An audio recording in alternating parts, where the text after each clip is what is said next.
हरिओम दोस्तों, स्वागत है आपका free study bye Lodhi sir के यूट्यूब चैनल पर। मैं कृपाल लोधी। दोस्तों, आज हम आपको लेकर के आए हैं पर्यावरण या साइंस का बहुत ही इंपॉर्टेंट टॉपिक। दोस्तों, आप किसी भी प्रकार के कॉम्पिटिटिव एग्जाम की तैयारी यदि कर रहे हैं तो आज का वीडियो आपके लिए बहुत ही उपयोगी होने वाला है। दोस्तों, आज हम आपको पर्यावरण या साइंस में महत्वपूर्ण टॉपिक बताने वाले हैं। इस टॉपिक का नाम है भोज्य पदार्थों की सुरक्षा या भोज्य पदार्थों का संरक्षण करने की विधियां, उनका संरक्षण क्यों किया जाता है, उनके संरक्षण करने का उद्देश्य क्या है, किन विधियों से संरक्षित किया जाता है, और भी कई महत्वपूर्ण प्रश्न जो एग्जाम रिलेटिव हैं। दोस्तों, एक अपील है, यदि आप हमारे चैनल पर पहली बार आए हैं तो प्लीज हमारे चैनल को सब्सक्राइब कर लें, साथ में बेल आइकन पर क्लिक करें ताकि सबसे पहले नोटिफिकेशन आपको मिलता रहे। दोस्तों, हम इसी प्रकार की कॉम्पिटिटिव एग्जाम रिलेटिव वीडियोस को अपलोड करते रहते हैं, जिसमें मैथ्स, रीजनिंग, जीके, साइंस और शिक्षक भर्ती परीक्षा से रिलेटिव वीडियोस होते हैं। दोस्तों, किसी भी राज्य की या सीटेट आप यदि शिक्षक भर्ती परीक्षा को देने वाले हो तब भी ये बहुत ही इंपॉर्टेंट होने वाला है, क्योंकि वहां भोज्य पदार्थों की सुरक्षा का अलग से एक टॉपिक पर्यावरण में ईवीएस में लगा होता है। तो बगैर देर किए हुए स्टूडेंट्स, आइए प्रारंभ करते हैं आज का टॉपिक, भोज्य पदार्थों की सुरक्षा और उनको संरक्षित करने की विधियां। दोस्तों, सबसे पहले हम देख लेते हैं कि भोज्य पदार्थों का संरक्षण क्या कहलाता है। तो इसकी परिभाषा कैसी बनती है? वर्तमान समय में प्राप्त भोज्य पदार्थों को भविष्य में सुरक्षित रखकर उनका उपयोग करना भोज्य पदार्थों का संरक्षण, या फिर इसी में एक शब्द और आता है, खाद्य परिरक्षण। इसी को खाद्य परिरक्षण भी कहा जाता है, इसी को भोज्य पदार्थों का संरक्षण भी कहा जाता है। वर्तमान समय में प्राप्त जो भोज्य पदार्थ हैं इनको भविष्य में सुरक्षित रखकर फिर इनका उपयोग करना खाद्य परिरक्षण कहलाता है। और यही खाद्य परिरक्षण का सिद्धांत है कि अभी इकट्ठा करके सुरक्षित भोजन को रखना, बाद में उसका उपयोग करना। अब दोस्तों, हम देख लेते हैं भोज्य पदार्थों के सड़ने या खराब या दूषित होने के कारण क्या क्या होते हैं। तो स्टूडेंट्स, जो भोज्य पदार्थ होते हैं इनके खराब होने का महत्वपूर्ण कारण होता है बहुत प्रकार के सूक्ष्म जीवों का हमारे भोज्य पदार्थों में आ जाना, या भोज्य पदार्थों को सूक्ष्म जीवों द्वारा दूषित किया जाना। कौन कौन सी चीजें दूषित करती हैं भोजन को, देखते हैं। यहां से प्रश्न बन सकता है कि निम्न में भोज्य पदार्थों के खराब होने के लिए उत्तरदायी नहीं है या है, इस टाइप से। तो हम आपको बता रहे हैं भोज्य पदार्थों के सड़ने या खराब होने के कारण क्या क्या हो सकते हैं। पहला, फफूंद हो सकता है। आपने देखा होगा बरसात के दिनों में रोटी, डबल रोटी या चमड़े का सामान यदि किसी स्थान पे आप रख दो, थोड़ा सा पानी डाल दो, नमी मिल जाए और 2-3 दिन बाद आप देखते हैं तो फफूंद लग जाती है। तो भोज्य पदार्थों को सड़ने तथा खराब होने में फफूंद भी मदद करती है। दूसरा, कई प्रकार के जीवाणु। बरसात में यदि 2-3-4 दिन आप सब्जी रख दो तो सब्जियां सड़ जाती हैं, वो विशेष प्रकार के जीवाणु आ जाने के कारण। फिर ईस्ट पदार्थों का खट्टा हो जाना, ये ईस्ट के कारण संभव हो पाता है। कई प्रकार के कीट लग जाते हैं हमारे अनाज, दाल, चावल आदि में, जैसे घुन और इल्ली आदि, तो ये भी भोज्य पदार्थों को दूषित करते हैं। इसके बाद, यदि नम हवा या नमी या गीली जगह पर यदि हम किसी पदार्थ को रख देते हैं तो उनके भी खराब होने के चांस रहते हैं, और अन्य प्रकार के और सूक्ष्म जीव भी हमारे भोज्य पदार्थों को खराब कर देते हैं। अब कभी कभी प्रश्न यहां से आ जाता है कि खाद्य पदार्थों को संरक्षित करने के उद्देश्य क्या है, क्यों हम इन खाद्य पदार्थों को संरक्षित करते हैं। तो भविष्य में खाद्य पदार्थों की आवश्यकताओं की पूर्ति करने के लिए, ठीक है, भविष्य में आने वाली आपातकाल की स्थिति से निपटने के लिए। अभी जो खाद्य पदार्थ होते हैं जिनका हम संरक्षण कर सकते हैं, हो सकता है वो अभी सस्ते हों, बाद में आगे जाके वो महंगे हो जाएं, तो इस कारण से भी खाद्य पदार्थों का संरक्षण किया जा सकता है, ठीक है। और कई प्रकार के उद्देश्य हो सकते हैं खाद्य पदार्थों के संरक्षण के। ये आपको ऑप्शन से तय करना होगा कि हम खाद्य पदार्थों का संरक्षण क्यों करते हैं। बिल्कुल सिंपल से आंसर इसके होंगे, आप समझ जाएंगे। एक परिभाषा देखते स्टूडेंट्स, ये भी इंपॉर्टेंट है। विकृत गंधिता क्या कहलाती है? विकृत गंधिता तो क्या होता है कि जब कभी हम बहुत अधिक तेल मसालेदार भोजन को तल करके रखते हैं, या उसमें तेल, मसाला, घी आदि मिला करके रखते हैं, या हम कहें तेल और घी खुद, तो यदि ये बहुत समय तक रखे रहते हैं तो इनमें एक बेकार प्रकार की गंध या दुर्गंध आने लगती है, मतलब ये खराब हो जाते हैं। और हमारे खाद्य पदार्थों का खराब होना और उनमें से दुर्गंध आना ही विकृत गंधिता कहलाता है। इसमें से हमारी, देखो, जैसे आपने देखा होगा दाल या सब्जी कुछ समय के लिए यदि रख दो तो वो खट्टी होने लगती है, उसमें दुर्गंध आने लगती है। तो इस प्रकार की स्थिति को क्या कहा जाता है? विकृत गंधिता। मतलब खाद्य पदार्थों में दुर्गंध का उत्पन्न हो जाना विकृत गंधिता कहलाता है। इंपॉर्टेंट है, परिभाषा पूछी गई है, इसको आप तैयार कर लें। अब दोस्तों यहां से आपको प्रश्न आता है कि भोज्य पदार्थों के संरक्षण की विधियां क्या क्या हैं। तो प्रश्न कैसा आता है कि किस भोज्य पदार्थ को किस विधि से आप संरक्षित कर सकते हो, इस प्रकार का। या फिर प्रश्न आता है कि इनमें से भोज्य पदार्थों के संरक्षण की विधि कौन है और कौन नहीं है। समझ गए आप? भोज्य पदार्थों के संरक्षण की विधि कौन है कौन नहीं है, ये प्रश्न आता है। और किस पदार्थ को किस विधि से आप संरक्षित रख सकते हो, ये प्रश्न भी यहां से आता है। तो हम आपको बता रहे हैं अब भोज्य पदार्थों के संरक्षण की विधियां। तो भोज्य पदार्थों के संरक्षण की प्रथम विधि जो है स्टूडेंट, ये है निर्जलीकरण। और निर्जलीकरण को ही कहा जाता है क्या? सुखाना। सुखाकर मतलब जो भी आपके खाद्य पदार्थ है इनमें से जल की मात्रा यदि अलग कर दी जाए तो उनको हम कहते हैं कि वो सूख गए हैं। तो निर्जलीकरण, जल की मात्रा अलग कर देना, निर्जलीकरण कहलाता है। निर्जलीकरण के द्वारा भी हम भोज्य पदार्थों को संरक्षित रख सकते हैं। ठीक है, देखते हैं निर्जलीकरण में आप किन किन खाद्य पदार्थों को सुरक्षित रख सकते हो सुखाकर या निर्जलीकरण करके। तो धूप में या अन्य विधियों से अनाज, दालें, पापड़, बड़ी, आलू चिप्स, सेवइयां, आंवला, गोभी, मेथी और चने की भाजी, दूध पाउडर आदि इसी विधि से सुरक्षित किए जाते हैं। ठीक है, यहां ये समझो, ये कभी आया है प्रश्न के दूध पाउडर को निम्न में से किस विधि से सुरक्षित किया जाता है। तो ध्यान से सुने आप, जो ये दूध पाउडर है ये निर्जलीकरण के माध्यम से ही दूध पाउडर को बनाया जाता है। गर्म बेलनाकार कोई पात्र में या बर्तन में जब दूध को डाला जाता है तो पानी का वाष्पीकरण हो जाता है, पानी उससे अलग हो जाता है और पाउडर बच जाता है। इस प्रकार दूध पाउडर को इकट्ठा कर लिया जाता है। तो यहां से आपको प्रश्न कैसे आएंगे कि ये चीजें लिखी होंगी, आलू चिप्स, सेवइयां, आंवला, ठीक है, इनका संरक्षण किस प्रकार से किया जा सकता है या कैसे इनको सुरक्षित रख सकते हो? तो निर्जलीकरण या सुखा करके। अगली विधि देखते हैं भोज्य पदार्थों के संरक्षण की, प्रशीतन। और ये जो निर्जलीकरण है ये सबसे सरल है, सबसे आसान है, सबसे सस्ती है और यही भारत के संदर्भ में देखा जाए तो सबसे प्राचीन है, परंपरागत है।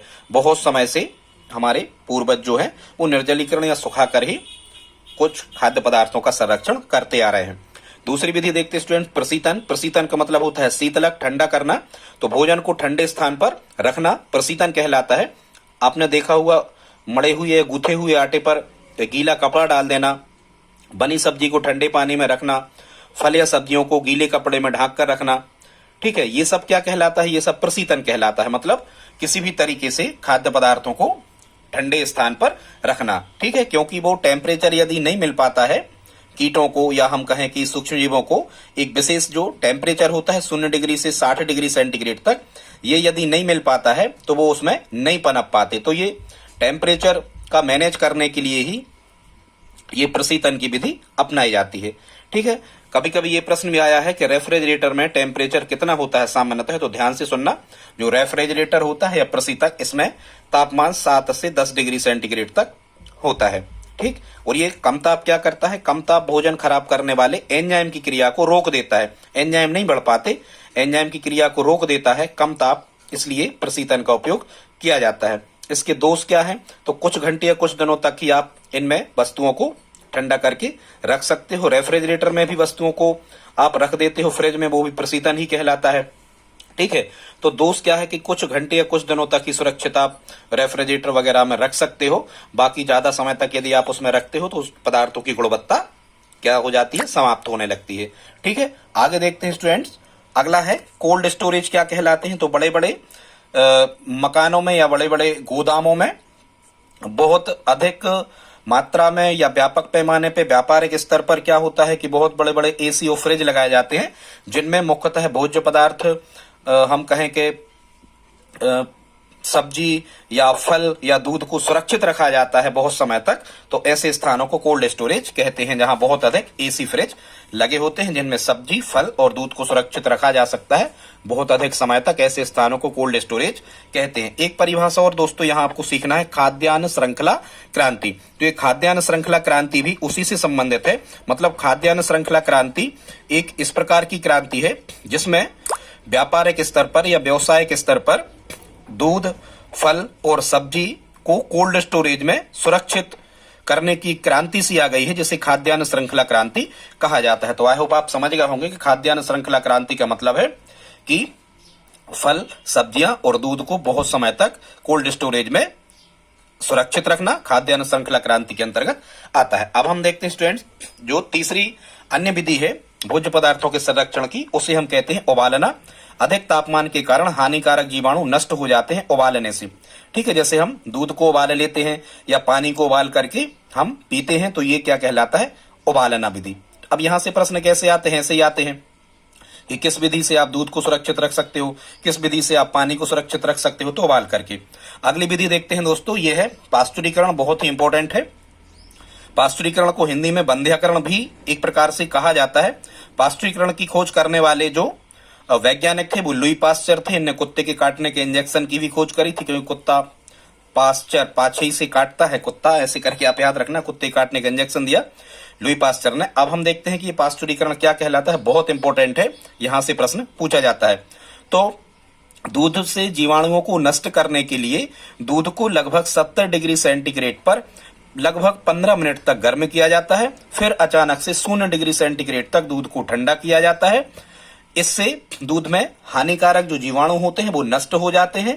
यह क्रिया पास्चुरीकरण कहलाती है। लुई पास्चर के द्वारा इसकी खोज करी गई थी।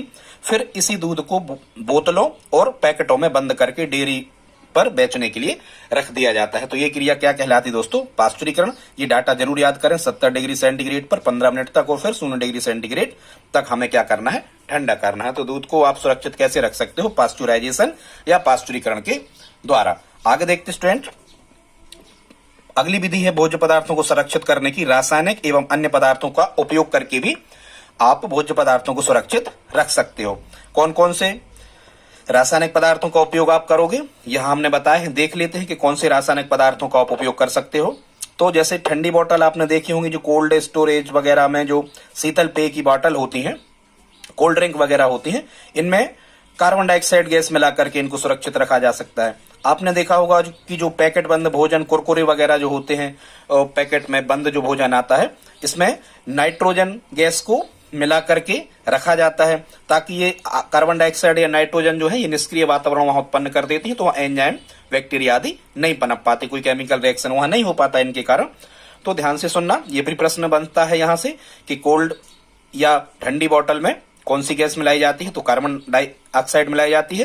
पैकेट बंद भोजन, कुरकुरे आदि में कौन सी गैस भरी होती है? तो नाइट्रोजन गैस भरी होती है। और कौन से रासायनिक पदार्थ दोस्तों हो सकते हैं, इनको हम देख लेते हैं।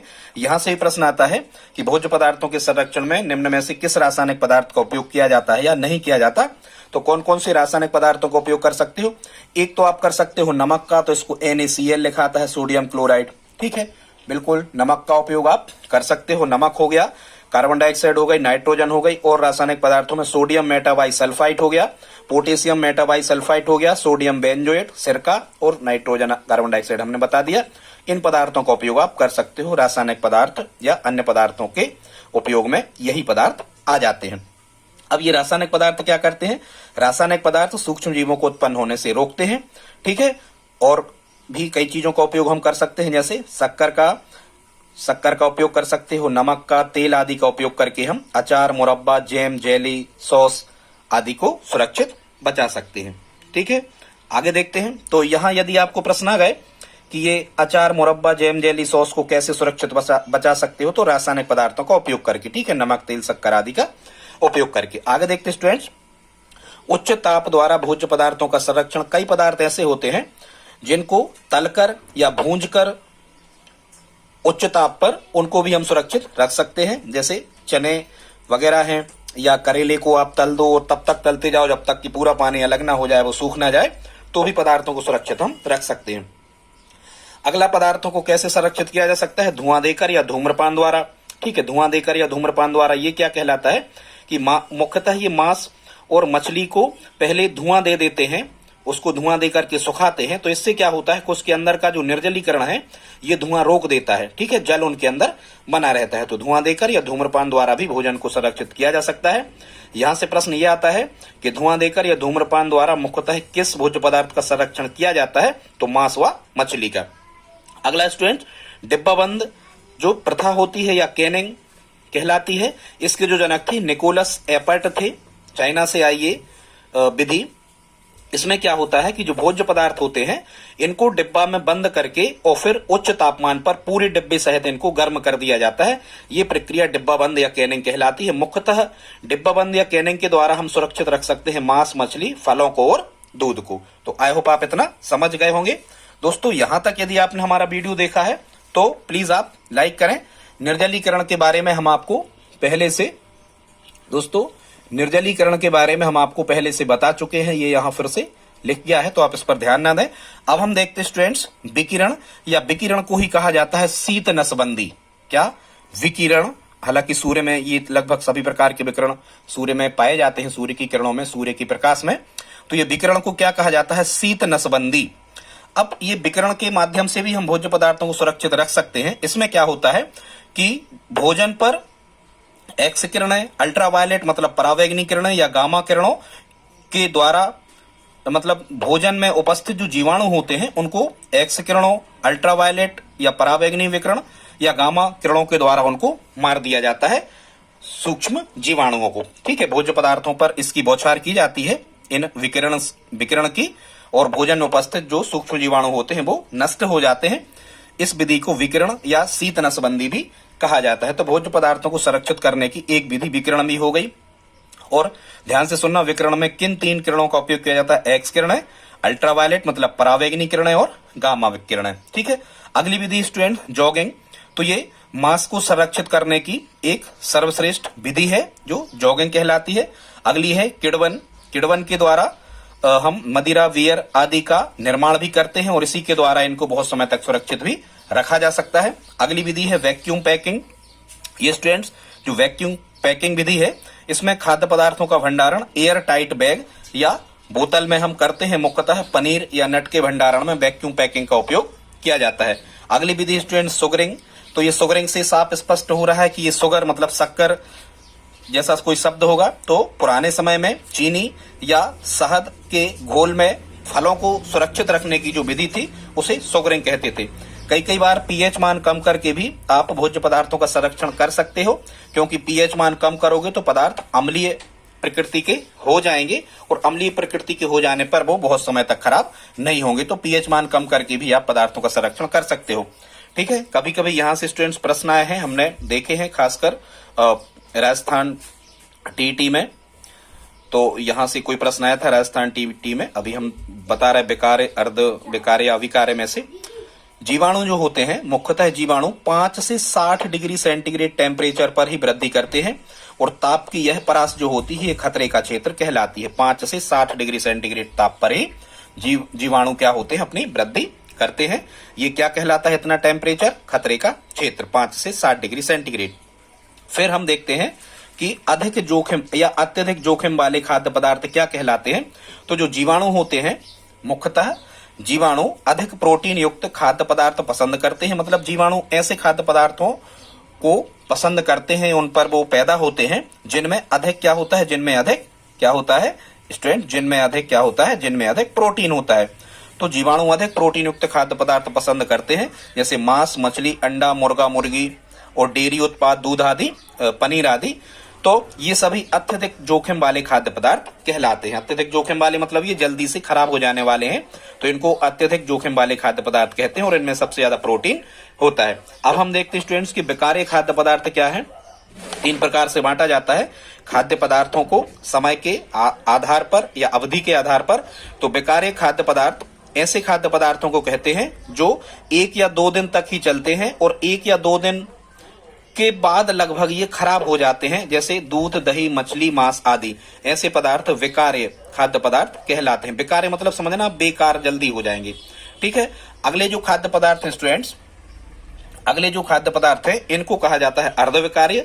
तो ऐसे खाद्य पदार्थ जो 1 या 2 सप्ताह तक ही सही हालत में रह सकते हैं, ऐसे खाद्य पदार्थों को अर्धविकार्य खाद्य पदार्थ कहते हैं। जैसे फल और सब्जियां अर्धविकार्य खाद्य पदार्थ में आ जाते हैं। अब हम देखते हैं अविकार्य पदार्थ स्टूडेंट। तो जो अविकार्य, आ मतलब नहीं, तो ऐसे खाद्य पदार्थ जो लगभग 1 वर्ष तक खराब नहीं होते हैं उन्हें अविकार्य खाद्य पदार्थ कहते हैं। अविकार्य खाद्य पदार्थों में सभी अनाज आ जाते हैं, जैसे गेहूं, चावल, दाल आदि। एक परिभाषा और किसी एग्जाम में पूछी गई है, परिरक्षक। तो जिनका ऐसे पदार्थ जिनका उपयोग भोज्य पदार्थों के संरक्षण में किया जाता है उन्हें परिरक्षक कहते हैं। जैसे कुछ रासायनिक पदार्थ वगैरह या अन्य पदार्थ परिरक्षक का कार्य करते हैं। प्लीज आप दोस्तों लाइक तो कर ही दें, और आज का वीडियो आपको कैसा लगा प्लीज आप कमेंट बॉक्स में लिख करके बताएं। और यदि आप हमारी हेल्प करना चाहें तो प्लीज इस वीडियो को अपने दोस्तों के साथ स्टडी ग्रुप में शेयर जरूर करें। मिलते हैं अगले वीडियो में, तब तक के लिए जय हिंद जय भारत।